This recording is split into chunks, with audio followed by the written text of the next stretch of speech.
That's all they believe in is identity. There's no individual, man. That's gone with postmodernism. Postmodernism is actually pre-modernism resurrected. Postmodernists are not really interested in truth. The level of irrationality that grows out of this undermines the opportunities for doing something really significant and important. This leftist, postmodern, Marxist stuff, that this is the new religion. Show me a postmodernist at 30,000 feet in a jet, and I'll show you a hypocrite. If you're a postmodernist, just to have a discussion with someone like you, cisgendered male of power, you know, and white to boot, it's like that's an evil act in and of itself. Postmodernism has been identified as a threat to civilization by people of all sorts of political persuasions over the years. Recently, most prominently by Jordan Peterson and other members of what's become known as the intellectual dark web. But you, Nick Gillespie, think that postmodernism might be useful and is not all bad from a libertarian perspective. So first, what exactly is your understanding of postmodernism? Yeah, famously in the 1979 book, The Postmodern Condition by Jean-Francois Lyotard, he defined postmodernism as incredulity toward metanarratives, which means that you don't take knowledge or assertions of knowledge as a given, but rather you understand that knowledge and wisdom and even scientific understanding of things, it's not something that you're walking around and you discover in the backyard. You stumble across it like you stumble across the Grand Canyon or a mountain or something. Rather, it's something that's produced by humans, and as a result, it's contingent, it's limited. Incredulity toward metanarratives means that you are skeptical of these big stories that we tell about, well, this is why the world is the way it is, this is why it's always been that way, this is why it always will be that way, or alternatively, this is why the world should be this way, which just happens to comport with what I want. I see that phrase, incredulity toward metanarrative, as very simpatico with libertarianism. It's very simpatico with something like public choice economics, which James Buchanan and Gordon Tullock, the founders of it, called it politics without romance. What it does is it looks at what is being said, why it is being said, who benefits, and whether or not it actually holds up to scrutiny from a kind of 360-degree angle. Et il me semble que la tâche politique actuelle dans une société comme la nôtre, c'est de critiquer le jeu des institutions apparemment les plus neutres et les plus indépendantes, de les critiquer, de l'attaquer de telle manière que la violence politique qui s'exerçait obscurément en eux surgisse et pour qu'on puisse lutter contre elle. People in power do tend to act in their best interests, but a tendency is not an absolute, and that's one of the things that needs to be considered continually. There are no shortage of flaws in the manner in which we've structured our society, and compared to any hypothetical utopia, it's an absolutely dismal wreck, but compared to the rest of the world and the plight of other societies throughout the history of mankind, we're doing pretty damn well, and we should be happy to be living in the society that we're living in. So, the first thing that you might want to note about postmodernism is that it doesn't have a shred of gratitude. Peterson and other defenders of the classical liberal tradition say that... No, wait, and I'm sorry to interrupt you, but they're not defenders of the classical liberal tradition. Peterson talks much more about being a conservative, which is not being a classical liberal. And I think that's an important distinction to make. What he argues at various points is that he seems to be saying they don't have any gratitude. It's first off, any cultural critic from any point of view, I love the fact that I was born in the late 20th century and am living in the 21st century in the West, or what's now, what is called the West. That's great. Does that mean I have some gratitude for it, but I'm not allowed to interrogate my own culture? Even he is admitting constantly that Western civilization, however you want to define that, is in flux. It fails itself. It is constantly falling short of its own goals, its own aspirations, its own ideals. This idea that you can't criticize your own society unless you show enough gratitude. It's just nonsense words. It's culture warriordom. One thing you hear along those lines is that postmodernism leads to moral relativism, where we can't say that one idea or set of social arrangements is any better than the other. Is that a serious objection? I don't think so. Particularly, there's two things to consider. One is the idea that people are somehow disallowed from disagreeing or from denouncing certain aspects of the world, whether you're a right-winger or a left-winger. I think the very existence of social media proves that's wrong. There are attempts at censorship and whatnot. There is no shortage of people bitching and moaning about every goddamn choice that everybody around them makes, both big and small. So that's just spurious. The larger question, and this gets to the distinction between being a classical liberal or a libertarian, I think, and being a conservative. Do you believe in pluralism or not? And if so, what is your commitment to saying on things that are very important to each of us, we fundamentally disagree with one another? How do we live peacefully with that? That is the actual signal accomplishment of Western civilization, and it came out of religious wars when people took religion very seriously. You believe in the Pope, I believe in an unmediated access to Jesus Christ, my Lord and Savior, or I believe in this version of Protestantism versus your version of Protestantism. People used to kill each other in Europe and in North America over these questions. We don't anymore. That is not moral relativism, it's pluralism, and that's the thing that we need to get back to and understand and fully appreciate. That's the great achievement of Western civilization, if we're using that term, of civilization, that we can disagree on fundamental things and still live peacefully side by side. So how does a postmodernist embrace pluralism and avoid sliding into moral relativism? Well, it depends on what we're talking about here, because you'll search far and wide for anybody, whether they're a Marxist, whether they're a monarchist, whether they're a postmodernist, a liberal, a conservative Republican, whatever, who will say like, murder and rape of children are good things, or it's no different than not raping them or not killing them. These are false charges. There are large, broad moral absolutes that virtually everybody agrees with. Pluralism is a world in which people who believe deeply, deeply, deeply in God, and they believe in different conceptions of God, and the stakes are as high as they can possibly be, can get along without killing each other, and can actually gain from talking to each other and engaging each other in peaceful commerce, in peaceful discussion, and peaceful dialogue. And this is where I think Peterson in particular, more than many people of the that kind of follow him, is really great on the issue of free speech and demanding free speech, particularly on college campuses. It is truly a sad state of affairs that, especially on college campuses of all places or universities, speech is being restricted for reasons that are not particularly clear or compelling. Gravity is not a version of the truth, it is the truth. Anybody who doubts it is invited to jump out of a 10th floor window. I think Richard Dawkins is demonstrating there why every time he speaks, even people who don't believe in God suddenly want to worship Jesus. Friedrich Hayek, in a book that came out in the early 50s called The Counter-Revolution of Science, referred to what Dawkins is doing as scientism, taking a kind of understanding of knowledge, the production of knowledge and the assertion of knowledge and truth, at least with a small t, in one area, and then trying to mechanically apply it to other aspects of the world where it just doesn't make any sense to do that. And I think you can see that Dawkins is right about gravity, and that tells us exactly nothing about what's the best job to have, who should we love, should love among same-sex people be legalized or not. It just, these are totally different realms. And only a modernist, an unreconstructed modernist, would try to claim, because we know physics, we know everything about human activity and human society. The physicist believes that you must be able to reproduce every intellectual model in detail, that you really master everything. That's why I've come to the conclusion to say that the physical sciences are really the science of the simple phenomena.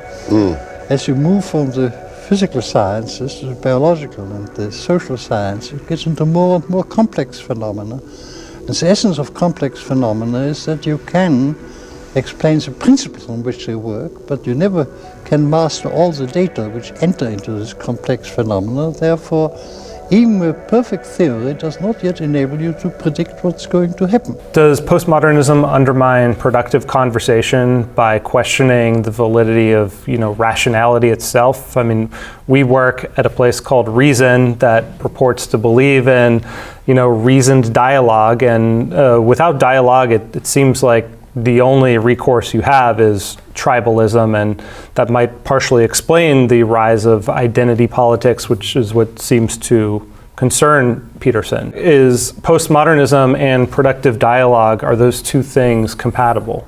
Yeah, I think they're totally compatible. And in fact, postmodernism celebrates the limits of human knowledge. Not that we don't have any knowledge, but that the knowledge we have is constantly being revised, adapted, discarded, and expanded and pushed forward so that we know more. But this is something somebody like Karl Popper, who was very ideologically akin in many, or actually epistemologically akin to Friedrich Hayek, who is, a great libertarian social theorist, said that the real truth about science is that the more we learn, or with every new breakthrough, we recognize how little we really know about other things, and we constantly move forward. The discovery of new problems can be more important than the solution of the problems. I think this is perhaps the most important thing in science, and is the result of an attitude which does not go for certainty, but goes for where we fail, for the uncertainty. Postmodernism merely says that our knowledge is contingent and it's going to change, it's going to evolve, and hopefully it's going to get better. It actually is one of the great foregrounds of conversation and of dialogue. If you are a hardcore modernist, meaning that you've figured it out, you're a French revolutionary, and there's a figure that Hayek in particular attacks in the Counter-Revolution of Science, the Marquis de Condorcet, who ended up becoming a victim of the French Revolution. But Condorcet said, look, we figured out how biology works, we figured out how physics works, math. In all of these natural sciences, we can apply that to human society and actually kind of perfect man, speed up the evolution of society towards perfection. That's a dangerous thing. Condorcet and the French revolutionaries didn't want to have dialogues with people because they already knew what they wanted. They moved forward. It's really the postmodernists, in my experience, and particularly in the way I'm talking about it, a libertarian postmodernism, which starts with the idea that I have my point of view and I have a hypothesis, and it might be predictive, it might be useful, it will become persuasive the more that I am able to engage you and convince you that it makes sense and that it has something meaningful and important to say about how we might go forward in history and in our individual lives. And people like Peterson and others like Steven Pinker view themselves as defenders of the Enlightenment. And I've always viewed libertarianism and the classical liberalism obviously as a product of the Enlightenment. So is postmodernism compatible? How does that square with Enlightenment ideas and values? First off, we need to get rid of this idea that there is the Enlightenment or an Enlightenment. There were multiple Enlightenments. People like David Hume, would underscore that in his own writings. So there are many aspects, and the Enlightenment is best understood not as a single course that a bunch of really smart people took and got A's in, but it was a wide-ranging set of activities and a shift in mentality and understanding that was borne out by technological innovation as well as political innovation and social reality and historical reality. People were tired of killing themselves over which God, because of the gods they worshipped, and which God was more powerful or more right, and which God gave me the right to force you to live the way that I wanted to. The political achievement of the Enlightenment is classical liberalism, which is the idea of a limited government, the idea that individuals matter and that they have rights that come before government. This is instantiated in America's founding documents, particularly the Declaration of Independence. We hold these rights to be self-evident, that we have, the right of, or we have the right to life, liberty, and the pursuit of happiness. That's a powerful statement. That is an Enlightenment statement, but it's not the whole thing. And the Enlightenment has to, if you cannot account for, if you don't think the French Revolution, every bit as much as the American Revolution, is a product of the Enlightenment and of Enlightenment thinking, then you are merely saying, I refuse to take anything bad, and associated with the Enlightenment. But the fact is getting rid of superstition, getting rid of speaking from authority, demanding, that we get rid of the rule of kings, but then we put in the rule of science, or the rule of a vaguely formed populace, vox populi, that gets to dictate what we do. That's part of the Enlightenment as well. Romanticism, with a capital R, both as an aesthetic movement, but especially as a kind of political or philosophical movement, is a reaction to industrialism, but it is also part and parcel of the Enlightenment, as is, in perverted and dark forms, as is Nazism and the Soviet Union and the Gulag and things like that, the systematization of social organization, various things like that. The Enlightenment has many, many good things in it and many, many bad things in it. And if we're not taking that in the totality and looking at how these things are intertwined, I don't think we're being serious intellectually, and we're more likely to fall into the same problems that we saw in the 20th century in particular. Postmodernism, in many ways, especially as it's played out politically, is the new skin that the old Marxism now inhabits. They had to get into the culture and change the way of people's thinking through Hollywood and all the rest of it to create an anti-Christian culture which would destroy the Christian beliefs and convictions in the vast majority of the people. So they would embrace the ideas of Marxism, and they would embrace the ideas that they had rejected, and they would be open to a takeover, basically, by Marxists. So one theory says that postmodernism is really the latest evolution of Marxism, which after communism failed all over the world, the Marxists decided we need to undermine Western culture.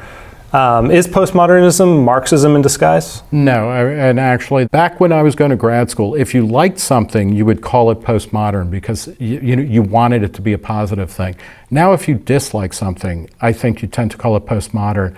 One of the most interesting things about it, about postmodernism and its changing kind of value in the academic marketplace, in the early 90s, Frederick Jameson, comparative literature and English literature professor at Duke, wrote a book called Postmodernism or the Cultural Logic of Late Capitalism. He's a Marxist scholar. So in the early 90s, if you were a Marxist, you looked at postmodernism and you said, this is the cultural logic of late capitalism. It hides the economic base and the exploitation that is at the very center and the foundation of capitalism. Postmodern is giving people a kind of diversion from what they should be looking at, which is the brutal fact of their own exploitation. You flash forward 25 years later, and now it's right-wingers who are saying that postmodernism is the ultimate triumph of Marxism.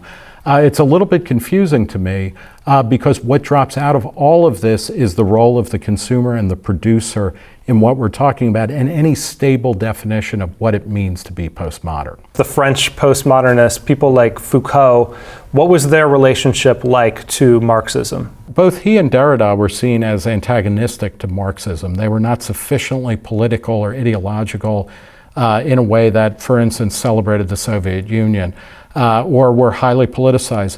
Michel Foucault was obsessed with the understanding of power and how power circulates in a given system and how you might limit or divert that or spread it around and decentralize it. In this, he follows nobody more closely than Thomas Szasz, who was a psychiatrist, for decades was a contributing editor to Reason magazine. He's everybody's idea of a libertarian. In the early 60s, Thomas Szasz wrote a book called The Myth of Mental Illness. In the early 60s, Michel Foucault published his first book-length work, The Birth of the Clinic. Each of these looked at the ways in which the medical establishment, under the guise of using helper language, we're going to help you get well, we're going to help you solve your mental illness, we're going to make you feel better, we're going to banish death and illness, under the guise of that kind of helping positive language, they were actually systems of social control, of taking people who were problematic in society, casting them as sick and ill, and then removing them from society, or controlling them through the use of, it could be physical manipulation akin to torture, it could be drugs, it could be operations, all sorts of things. Foucault and Sauss have many things, that they're different about, but they actually also overlap a lot. And this is one of the things when you get to that incredulity toward metanarrative that Lyotard used to define, the essence of postmodernism. This is what postmodernism is. It's taking a whole discourse and asking, is it true? Does it benefit people? Does it benefit people by hiding certain kind of contradictions or lack of, curious lack of persuasion in its rhetoric or in the data that it's citing to prove it? Socialism assumes that all the available knowledge can be used by a single central authority. It overlooks that the modern society, which I now prefer to call the extended order, which exceeds the perception of any individual mind, is based on the utilization of widely dispersed knowledge. And once you are aware that we can achieve that great utilization of available resources only because we utilize the knowledge of millions of men, it becomes clear that the assumption of socialism that a central authority can command all this knowledge is just not correct. You detect a postmodern strain in certain libertarian thinkers, notably F.A. Hayek. What postmodern ideas are most important to contemporary libertarianism? I think when you think about libertarian ideas, particularly about governance, and at any point when people start to say, we know this to be true, so we are going to force everybody to live this particular way. Postmodernism, the distinction between postmodernism and libertarianism gets pretty narrow pretty quickly. I think when you look at the idea of understanding that we all have partial knowledge of the world, particularly in the social sphere, we're not talking about what Hayek called relatively simple systems of knowledge like chemistry and biology and physics, where there are relatively few variables at play at any given point, and we can kind of model things and get things right. When you start talking about human societies, and when you're talking about what Hayek called the extended order or the market order, where there are millions of people, if not billions of people, who have subjective desires that they want, which change all the time, how do you kind of equilibrate all of that into something other than mere chaos, madness, hostility?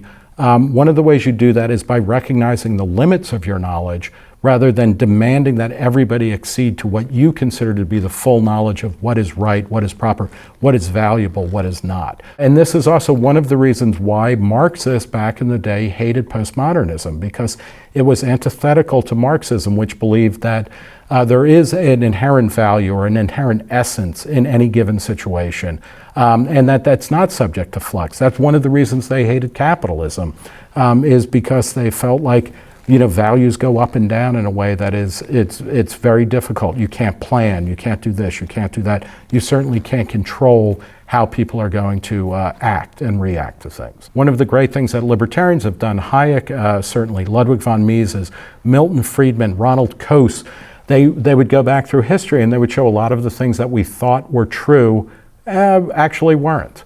And that's also what somebody like Michel Foucault does. He would talk about an archaeology of knowledge rather than a kind of God-given divine understanding of everything in the past. Archaeology implies that we're creating the past from the future looking backwards rather than discovering it like we are on a dig somewhere where you brush down gently and you find the tomb of King Tut or something like that.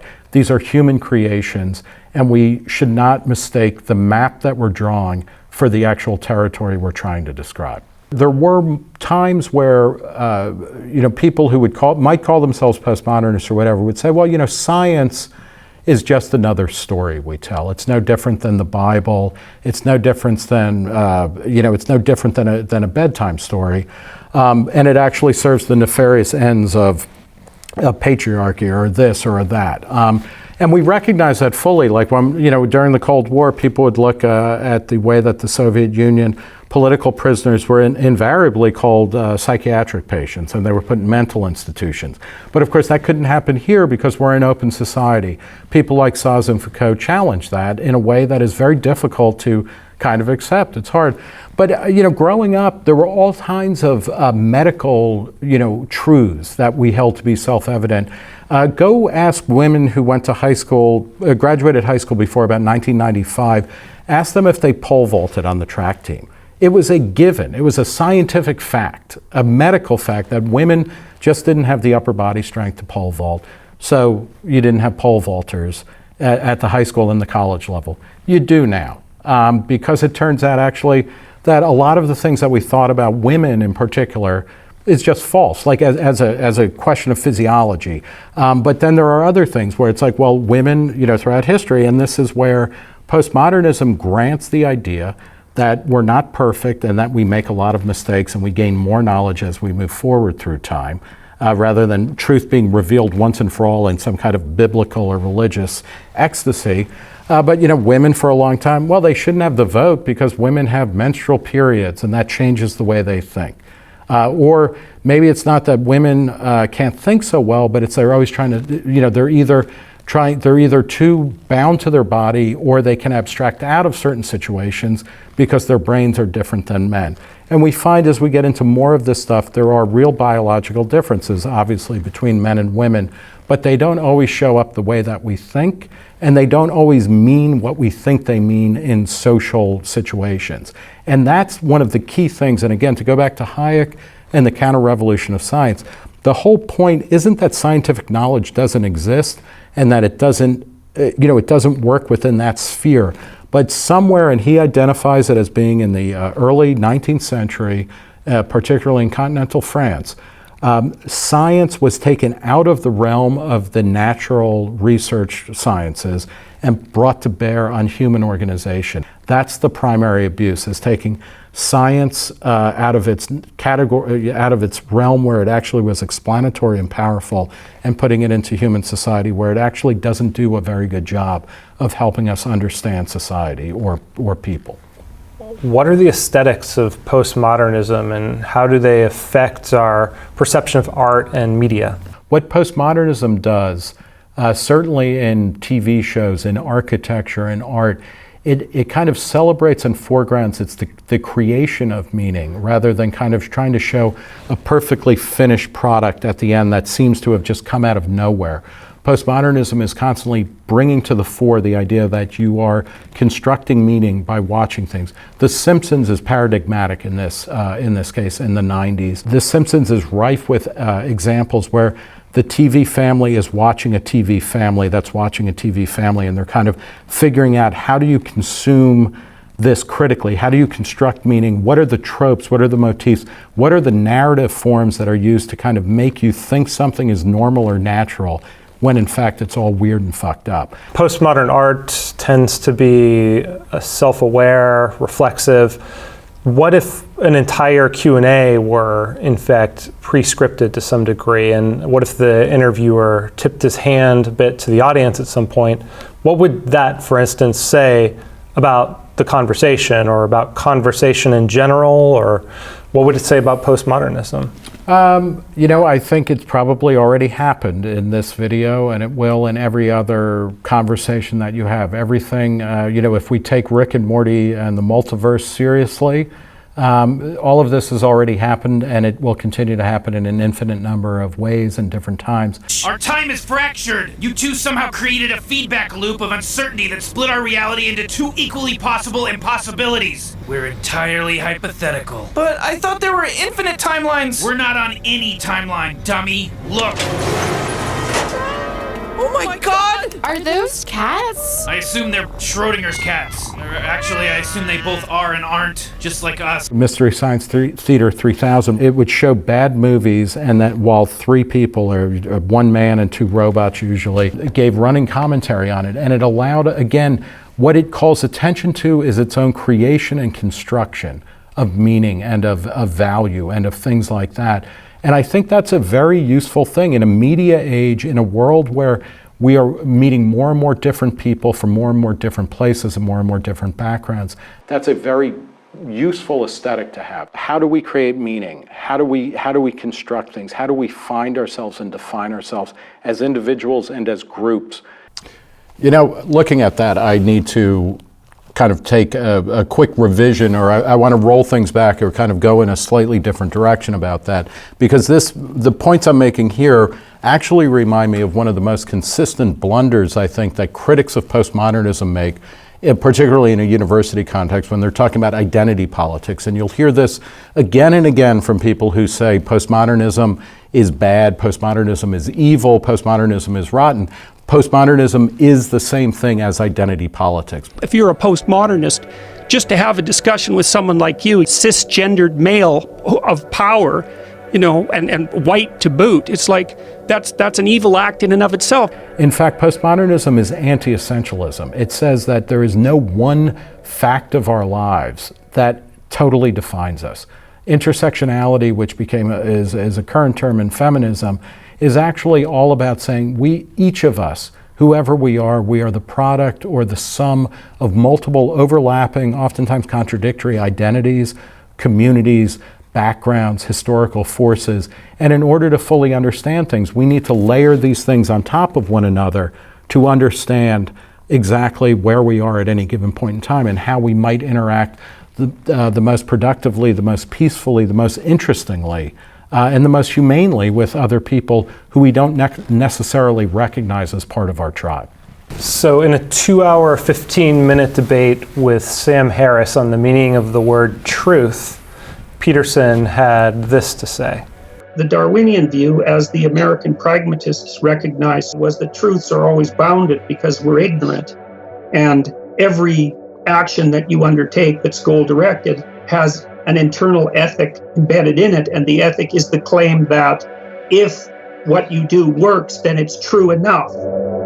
There's no reason to assume that our current scientific view of the world isn't flawed or incomplete in some manner that will prove fundamentally fatal to us. Is it possible the kind of postmodernism we're discussing here, is it actually in some ways compatible or at least informing Peterson's worldview? I mean, absolutely. What he's talking about there comes straight out of Hayek, it comes straight out of Karl Popper, it comes straight out of the Enlightenment, which is the one thing we know for sure is that we don't know so much. And that actually comes out of Socrates.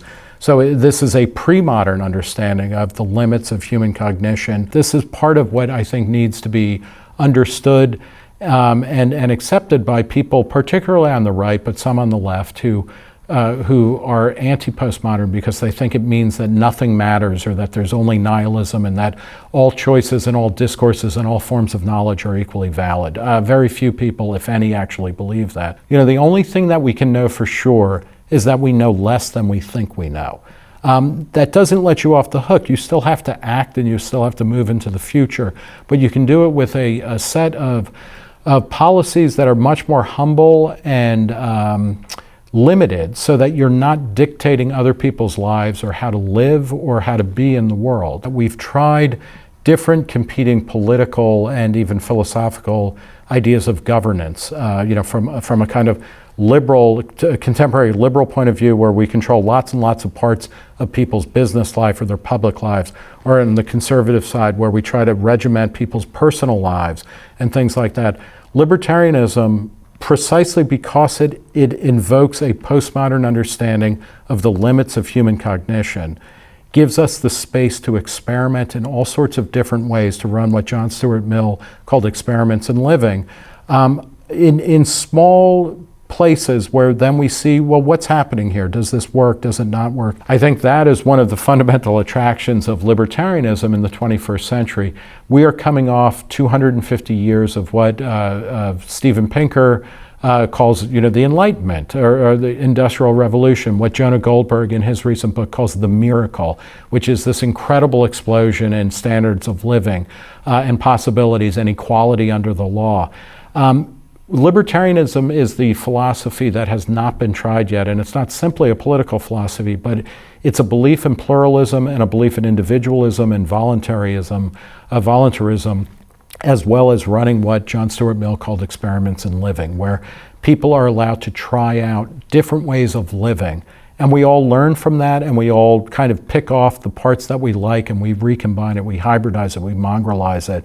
And as long as we don't force that process too much by saying, no, you're not allowed to do that, even though you're not hurting anybody else, you're not allowed to do that because it offends my sense of what is the good life or the right life, we'll be in a better place. And I think this is where postmodernism and libertarianism come together to create a vision of a future that is open-ended, that is innovative, that is increasingly not just interesting but prosperous, both in literal ways and figurative ways.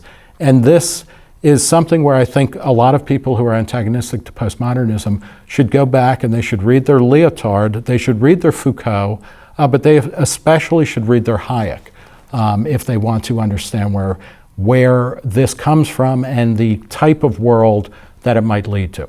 If the wheel is an extension of feet and tools of hands, back, arms, the electromagnetism seems to be in its technological manifestations an extension of our nerves and becomes mainly an information system. What difference is the electric technology making to our interest in content? You cannot cope with vast amounts of information in the old fragmentary classified patterns. You tend to go looking for mythic and structural forms in order to manage such complex data and moving at very high speeds. Can we close out by talking a little bit about the media landscape? The people we've been talking about here, Peterson, Harris, some of the members of what's been called the intellectual dark web, their popularity emerged in the boundless world of digital media, where you can just speak freely for hours at a time, and people will actually sit there and listen, at their own convenience. And it's easy to really dive deep into someone's head and really fully understand their perspective. Is it a coincidence that discussions about postmodernism have arisen again in this fractured but boundless media environment? No, I don't think it is a coincidence. I think it's a telling understanding, first and foremost, that this conversation, which is vital and important, is not taking place on the university campus. The university, as an institution, is a phenomenon of the Renaissance and the Reformation and the Enlightenment. It's a modernist institution, or a modern institution, not a postmodernist one. And it's always been a conservative, backward-looking institution by design. And that's not a bad thing. You don't want to throw everything out the minute that you think you have the right theory. I mean, this has happened in societies as well as in university discourses and things like that. It rarely ends well. It usually ends with, a guillotine slapping down somebody's neck. But universities are not up for this kind of conversation anymore. And we should not take it as it's a shame, and we probably shouldn't be supporting universities in the same way that we might have once.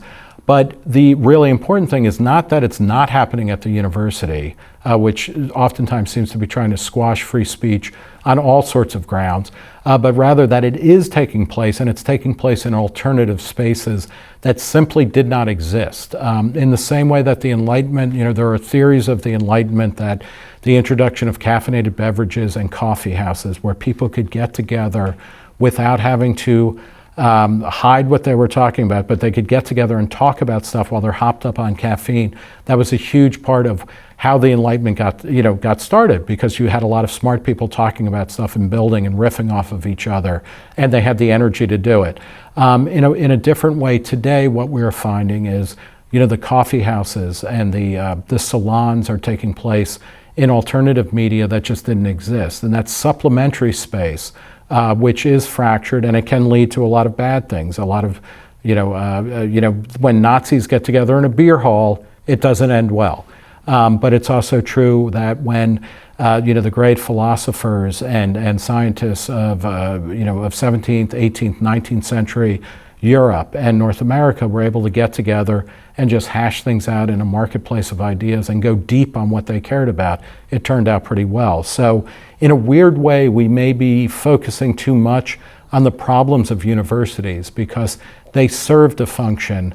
Perhaps they won't ever serve that function again of being a place of open-ended inquiry and discourse.